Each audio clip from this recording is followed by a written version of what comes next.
नमस्कार दोस्तों, चलिए जानते हैं उत्तर प्रदेश की 50 फटाफट बड़ी खबरों को सिर्फ 10 मिनट में। लेकिन उससे पहले आप यह वीडियो किस जगह से देख रहे हैं हमें कमेंट में जरूर बताएं। रबी फसलों के बीमा की अंतिम तिथि 31 दिसंबर तय की गई है। कृषि विभाग ने किसानों से अपील की है कि वे समय रहते फसल बीमा करा लें। इससे ओलावृष्टि, पाले या प्राकृतिक आपदा से नुकसान की स्थिति में किसानों को आर्थिक सुरक्षा मिल सकेगी। प्रदेश के बिजली उपभोक्ताओं को जनवरी महीने में राहत दी गई है। सरकार ने बिजली बिल पर 2.33% की छूट देने का फैसला किया है। इससे घरेलू और छोटे उपभोक्ताओं को फायदा मिलेगा। ऊर्जा विभाग के अनुसार यह छूट समय पर भुगतान करने वालों को मिलेगी। उत्तर प्रदेश पुलिस ने अत्याधुनिक AI तकनीक से लैस याक्ष ऐप लॉन्च किया है। इस ऐप के जरिए अपराधियों की आवाज और चेहरे की पहचान कर उनका पूरा आपराधिक रिकॉर्ड तुरंत निकाला जा सकेगा। पुलिस अधिकारियों का कहना है कि इससे जांच प्रक्रिया और तेज वर्काना सटीक होगी। भर्ती 2025 को लेकर बड़ा अपडेट सामने आया है। 7,994 पदों पर संशोधित आरक्षण सूची जारी कर दी गई है। 29 दिसंबर से ऑनलाइन आवेदन की प्रक्रिया शुरू हो गई है। राजस्व विभाग ने अभ्यर्थियों से आधिकारिक वेबसाइट पर ही आवेदन करने की अपील की है। मऊ जिले में 29 दिसंबर को रोजगार मेले का आयोजन किया गया है। इसमें कई निजी कंपनियां हिस्सा लेंगी और 10 से 25 हजार रुपये तक की सैलरी पर युवाओं की भर्ती करेंगी। जिला प्रशासन ने युवाओं से अपने सभी जरूरी दस्तावेज साथ लाने को कहा। उत्तर प्रदेश के 40 से अधिक जिलों में घने कोहरे और शीतलहर का अलर्ट जारी किया गया है। विजिबिलिटी कई जगहों पर शून्य के करीब पहुंच गई है। मौसम विभाग ने लोगों को अनावश्यक यात्रा से बचने और सावधानी बरतने की सलाह दी है। जौनपुर सहित प्रदेश के 8 जिलों में 8वीं कक्षा तक के स्कूल बंद कर दिए गए हैं। माध्यमिक स्कूलों के समय में बदलाव किया गया है। जिला प्रशासन ने यह फैसला छात्रों को कड़ाके की ठंड से बचाने के उद्देश्य से लिया है। देश में कोल्ड डे और शीत दिवस जैसी स्थिति बनी हुई है। तापमान सामान्य से लगभग 5 डिग्री नीचे दर्ज किया जा रहा है। सुबह और रात के समय ठंड अधिक महसूस की जा रही है। स्वास्थ्य विभाग ने बुजुर्गों और बच्चों को विशेष सावधानी बरतने की सलाह दी। घने कोहरे का असर रेल यातायात पर भी पड़ा है। दिल्ली से लखनऊ आने वाली शताब्दी एक्सप्रेस कई घंटे की देरी से रात में पहुंची। रेलवे प्रशासन ने यात्रियों से यात्रा से पहले ट्रेन की स्थिति जांचने की अपील की। मथुरा स्थित श्री बांके बिहारी मंदिर प्रशासन ने श्रद्धालुओं से 29 दिसंबर से 5 जनवरी तक मंदिर न आने की अपील की है। अत्यधिक भीड़ के कारण लंबी कतारें लग रही हैं। भीड़ नियंत्रण और सुरक्षा को ध्यान में रखते हुए यह एडवाइजरी जारी की गई। लखनऊ चिड़ियाघर 30 दिसंबर को भी खुला रहेगा। आमतौर पर सोमवार को बंद रहने वाले चिड़ियाघर को इस बार पर्यटकों की सुविधा के लिए खोला गया है। प्रशासन ने इसे विशेष व्यवस्था बताया है और बड़ी संख्या में लोगों के आने की उम्मीद जताई। उत्तर प्रदेश में कई जिलों में रैन बसेरों की संख्या बढ़ाई गई है। नगर निगम और सामाजिक संस्थाएं मिलकर असहाय लोगों को गर्म कपड़े, कंबल और चाय वितरित कर रही हैं। प्रशासन का कहना है कि यह अभियान पूरे शीतकाल तक जारी रहे। प्रदेश के अलग अलग इलाकों में युवाओं ने ठंड से बचाव के लिए गरीबों को गर्म कपड़े बांटे। स्वयंसेवी संगठनों और स्थानीय युवाओं ने इस मानवीय पहल की सराहना की जा रही है। प्रशासन ने ऐसे प्रयासों को सामाजिक सहयोग का बेहतरीन उदाहरण बताया है। सीएम योगी आदित्यनाथ ने पुलिस मंथन कार्यक्रम में स्पष्ट कहा कि थाना प्रभारियों की पोस्टिंग मेरिट के आधार पर होनी चाहिए। उन्होंने अधिकारियों को राजनीतिक दबाव से दूर रहकर निष्पक्ष कार्य करने का निर्देश दिया। कानून व्यवस्था से कोई समझौता नहीं होगा। समाजवादी पार्टी के अध्यक्ष अखिलेश यादव ने सरकार पर निशाना साधते हुए कहा कि प्रदेश में नशा और अपराध बढ़ रहा है। उन्होंने आरोप लगाया कि जीरो टॉलरेंस की नीति सिर्फ बयानबाजी तक सीमित है। सरकार को जमीनी स्तर पर काम करना चाहिए। भारतीय जनता पार्टी के नेता पंकज चौधरी ने कार्यकर्ताओं को संबोधित करते हुए कहा कि उत्तर प्रदेश से ही दिल्ली का रास्ता तय होगा। उन्होंने कार्यकर्ताओं से संगठन को मजबूत करने और सरकार की योजनाओं को जनता तक पहुंचाने का आह्वान किया। उन्नाव मामले से जुड़े एक प्रकरण में सुप्रीम कोर्ट में सुनवाई हुई। पीड़िता की मां ने मुख्यमंत्री योगी आदित्यनाथ से सुरक्षा की मांग की है। मामले को लेकर प्रशासन सतर्क है और पीड़ित परिवार को हर संभव मदद देने की बात कही गई। वाराणसी में पुलिस ने कार्रवाई करते हुए 2 पशु तस्करों को गिरफ्तार किया है। उनके कब्जे से 4 गोवंश बरामद किए गए हैं। पुलिस के अनुसार पशु तस्करी के खिलाफ अभियान आगे भी जारी रहेगा और दोषियों पर सख्त कार्रवाई की जाएगी। उत्तर प्रदेश में सर प्रक्रिया जारी है। प्रशासन ने बताया कि 31 दिसंबर के बाद संबंधित मामलों में नोटिस जारी किए जाएंगे। अधिकारियों का कहना है कि प्रक्रिया पूरी तरह पारदर्शी है और किसी भी प्रकार की अफवाहों पर ध्यान न दिया जाए। नए साल से पहले आगरा में घने कोहरे के कारण ताजमहल नजरों से ओझल हो गया है। दूर दराज से आए पर्यटक दीदार नहीं कर पा रहे हैं। मौसम विभाग के अनुसार अगले कुछ दिनों तक कोहरे से राहत मिलने की संभावना कम है। प्रदेश सरकार ने भीषण शीतलहर को देखते हुए कक्षा 1 से 12 तक के सभी सरकारी और निजी स्कूलों को 1 जनवरी 2026 तक बंद रखने का आदेश दिया है। मुख्यमंत्री योगी आदित्यनाथ ने कहा कि बच्चों की सेहत सर्वोपरि है। अधिकारियों को आदेश दिए गए हैं कि आदेश का सख्ती से पालन कराया जाए। योगी सरकार ने सभी जिलाधिकारियों को निर्देश दिए हैं कि सर्दी के मौसम में रैन बसेरों की व्यवस्था और मजबूत की जाए। सड़कों पर रहने वाले जरूरतमंदों को कंबल, गर्म कपड़े और भोजन उपलब्ध कराया जाए। किसी भी हाल में ठंड से जनहानि न हो, इसके लिए लगातार निगरानी के निर्देश दिए गए हैं। मुख्यमंत्री योगी आदित्यनाथ ने लखनऊ में एक आश्रय गृह का औचक निरीक्षण किया। उन्होंने वहां ठहरे गरीब और निराश्रित लोगों से बातचीत की और उन्हें कंबल व गर्म भोजन वितरित किया। सीएम ने अधिकारियों से कहा कि ठंड के दौरान कोई भी व्यक्ति खुले में सोने को मजबूर न। उत्तर प्रदेश सरकार स्कूली बच्चों को मोबाइल फोन की लत से दूर करने की दिशा में नई पहल शुरू करने जा रही है। इसके तहत स्कूलों में किताबें, अखबार और रचनात्मक पठन को बढ़ावा दिया जाएगा। शिक्षा विभाग का मानना है कि इससे बच्चों की भाषा, सोच और सामाजिक समझ बेहतर होगी। राष्ट्रीय स्तर पर पदक जीतने वाले उत्तर प्रदेश के खिलाड़ियों को मुख्यमंत्री खेल पुरस्कार देने का फैसला किया गया है। इसके लिए 1.5 करोड़ रुपए का बजट स्वीकृत हुआ है। सरकार का उद्देश्य खिलाड़ियों को प्रोत्साहित करना और प्रदेश में खेल संस्कृति को मजबूत करना है।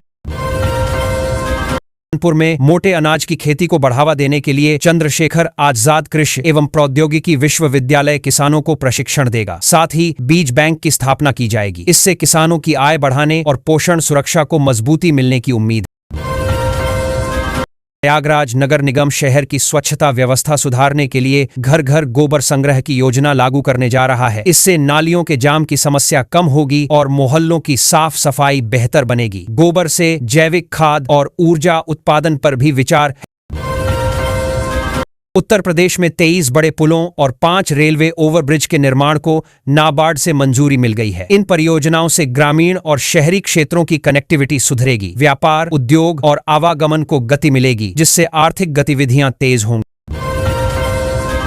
मेरठ में रोडवेज बस स्टेशन को आधुनिक सुविधाओं के साथ एयरपोर्ट की तर्ज पर विकसित किया जाएगा। यात्रियों के लिए डिजिटल डिस्प्ले, स्वच्छ परिसर और बेहतर प्रतीक्षालय होंगे। सरकार ने स्पष्ट किया है कि इस परियोजना में किसी भी प्रकार का निजीकरण नहीं किया जाएगा। कानपुर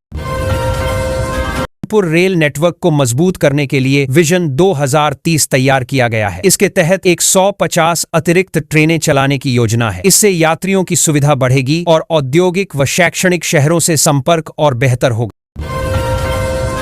अलीगढ़ में 14 करोड़ रुपए की लागत से आधुनिक सदन का निर्माण कार्य अंतिम चरण में है। नए साल में इसका लोकार्पण किया जाएगा। इस भवन में प्रशासनिक बैठकों, कार्यक्रमों और जनप्रतिनिधियों की गतिविधियों के लिए आधुनिक सुविधाएं उपलब्ध होंगी। शामली जिले के एक किसान ने एक ही खेत में 3 फसलें उगाने के साथ 800 पॉपुलर के पेड़ लगाकर मुनाफे का नया मॉडल तैयार किया है। यह मॉडल अन्य किसानों के लिए प्रेरणा बन रहा है और कृषि विविधीकरण की दिशा दिखा रहा है। बीएचयू में पीएचडी प्रवेश से जुड़ा गतिरोध समाप्त हो गया है। विश्वविद्यालय ने कृषि क्षेत्र में नए एमएससी कोर्स शुरू करने का निर्णय लिया है। इससे छात्रों को आधुनिक कृषि तकनीकों की जानकारी मिलेगी और रोजगार के नए अवसर सृजित होंगे। शामली से गोरखपुर तक प्रस्तावित एक्सप्रेसवे से प्रदेश के पूरब और पश्चिम का सीधा संपर्क स्थापित होगा। इससे पुवाया क्षेत्र और बरेली मंडल के इलाकों में विकास की रफ्तार बढ़ेगी और व्यापारिक गतिविधियों को नया आयाम मिलेगा। मेरठ दिल्ली रोड के चौड़ीकरण का कार्य तेजी से आगे बढ़ रहा है। इसके लिए लगभग 70 दुकानों और भवनों का अधिग्रहण किया गया है। प्रभावित लोगों को मुआवजा वितरण की प्रक्रिया भी शुरू कर दी गई है। सीएम योगी आदित्यनाथ गोरखपुर में निर्माणाधीन एनसीसी अकादमी की प्रगति की समीक्षा करेंगे। यह अकादमी युवाओं को सैन्य अनुशासन और प्रशिक्षण प्रदान करेगी। इससे सेना और सुरक्षा बलों में करियर बनाने के इच्छुक युवाओं को लाभ मिलेगा। उत्तर प्रदेश में मतदाता सूची के विशेष सघन पुनरीक्षण अभियान के तहत नाम जुड़वाने का एक और अवसर दिया गया है। निर्वाचन आयोग 2027 विधानसभा चुनाव की तैयारी के तहत मतदाता सूची को अधिक सटीक और पारदर्शी बनाने पर जोर दे रहा है। योगी सरकार ने बड़ा फैसला लिया है कि अब सरकारी योजनाओं में जो प्लॉट और फ्लैट खाली पड़े हैं उन्हें सस्ते दामों पर दिया जाएगा। इससे मध्यम और गरीब वर्ग को काफी राहत मिलेगी। सरकार का कहना है कि इससे आवास योजनाओं की रफ्तार भी बढ़ेगी और लोगों को अपने घर का सपना पूरा करने का मौका मिलेगा। यूपी सरकार ने आंगनबाड़ी केंद्रों के लिए नई पोषण योजना को मंजूरी दी है। अब बच्चों और गर्भवती महिलाओं को रेसिपी के आधार पर पुष्टाहार मिलेगा। 7 अलग अलग कैटेगरी बनाई गई हैं ताकि उम्र और जरूरत के हिसाब से सही पोषण दिया जा सके। इससे एक्सप्रेसिड के 1000 के बात गया है वही पोषण मिलेगा, कुपोषण कम करने में मदद मिलेगी। योगी कैबिनेट ने वाराणसी में 75 एकड़ में वस्त्र और परिधान पार्क बनाने का फैसला किया है। सरकार का मानना है कि इससे स्थानीय लोगों को रोजगार मिलेगा और टेक्सटाइल सेक्टर को बढ़ावा मिलेगा। खासकर पूर्वांचल के युवाओं के लिए यह एक बड़ा मौका माना जा रहा है। लखनऊ के पीजीआई में क्वाटनरी सेंटर के लिए सरकार ने 120 करोड़ रुपए मंजूर किए हैं। इससे गंभीर बीमारियों के इलाज की सुविधाएं और बेहतर होंगी। अब मरीजों को बड़े इलाज के लिए बाहर नहीं जाना पड़ेगा और अत्याधुनिक इलाज यहीं मिल सकेगा। कस्तूरबा गांधी बालिका विद्यालयों में पढ़ाई का तरीका बदला जा रहा है। अब विज्ञान और गणित को लर्निंग बाय डूइंग के जरिए पढ़ाया जाएगा। मतलब बच्चों को सिर्फ किताबें नहीं रटाई जाएंगी बल्कि प्रयोग और गतिविधियों के जरिए समझाया जाएगा। अब यूपी बोर्ड परीक्षाओं में केवल छात्रों की ही नहीं बल्कि परीक्षकों की पहचान भी पूरी तरह सुरक्षित रहेगी। इसके लिए नई व्यवस्था लागू की जा रही है ताकि पेपर जांच में पारदर्शिता बनी रहे और किसी तरह की गड़बड़ी न हो। यूपी पुलिस भर्ती 2025 के लिए आवेदन प्रक्रिया शुरू हो गई है। सब इंस्पेक्टर और सहायक सब इंस्पेक्टर के पदों पर भर्ती की जाएगी। युवा लंबे समय से इसका इंतजार कर रहे थे। सरकार का कहना है कि भर्ती प्रक्रिया पूरी तरह पारदर्शी रखी जाएगी। अग्निवीर रैली में वाराणसी परिक्षेत्र के करीब 2900 अभ्यर्थियों ने सफलता हासिल की है। चयनित युवाओं में काफी उत्साह है। परिवार वालों का कहना है कि मेहनत रंग लाई और अब देश सेवा का सपना पूरा होने जा रहा है। योगी सरकार ने मदरसा शिक्षकों से जुड़ा पुराना विधेयक रद्द कर दिया है। यह विधेयक अखिलेश सरकार के समय पास हुआ था। सरकार का कहना है कि नई शिक्षा नीति के हिसाब से फैसले लिए जा रहे हैं। भारत रत्न चौधरी चरण सिंह की जयंती पर उन्हें याद करते हुए लोगों ने कहा कि वे किसानों की सच्ची आवाज थे। उन्होंने हमेशा गांव, किसान और खेती के हित में काम किया। आज भी उनकी नीतियों की चर्चा होती है। यूपी के कई जिलों में भीषण ठंड और कोहरे की वजह से कक्षा 5 तक के स्कूलों में छुट्टी कर दी गई है। हालांकि शिक्षकों को स्कूल बुलाया जा रहा है। प्रशासन का कहना है कि बच्चों की सेहत को देखते हुए यह फैसला लिया गया है। मिर्जापुर और सोनभद्र के बाद अब एक और जिले में स्कूलों की छुट्टी घोषित की गई है। डीएम ने आदेश जारी कर कक्षा 5 तक के स्कूल बंद रखने को कहा है। ठंड और कोहरे से बच्चों को बचाने के लिए यह कदम उठाया गया है। प्रदेश के कई जिलों में आज भी स्कूल बंद हैं और कुछ जगहों पर स्कूल का समय बदला गया है। प्रशासन ने साफ कहा है कि हालात सामान्य होने तक बच्चों की सुरक्षा को प्राथमिकता दी जाएगी। यूपी में मौसम ने लोगों की मुश्किलें बढ़ा दी हैं। नोएडा से लखनऊ तक ठंड, कोहरा और शीतलहर का असर जारी है। मौसम विभाग का कहना है कि अभी राहत मिलने में कुछ दिन लग सकते हैं। यूपी और बिहार के 29 जिलों में मौसम को लेकर अलर्ट जारी किया गया है। कोहरा, ठंडी हवाएं और गलन बनी रहेगी। लोगों को सुबह और रात के समय खास सावधानी बरतने की सलाह दी गई है। पूर्वांचल के इलाकों खासकर वाराणसी में घना कोहरा और तेज गलन देखी जा रही है। तापमान 8 डिग्री के आसपास पहुंच गया है। लोग अलाव का सहारा ले रहे हैं और सड़कों पर आवाजाही भी प्रभावित हो रही है। कुशीनगर में पूरे दिन धूप नहीं निकली। पछुआ हवाओं ने ठंड और बढ़ा दी है। लोग ठंड से बचने के लिए अलाव जला रहे हैं और जरूरी काम होने पर ही घर से बाहर निकल रहे हैं। कुशीनगर में होटल के कमरों से लड़के और लड़कियां पकड़े जाने के बाद हंगामा मच गया। स्थानीय लोगों ने आरोप लगाया कि यहां गलत गतिविधियां चल रही थीं। पुलिस पूरे मामले की जांच कर रही है।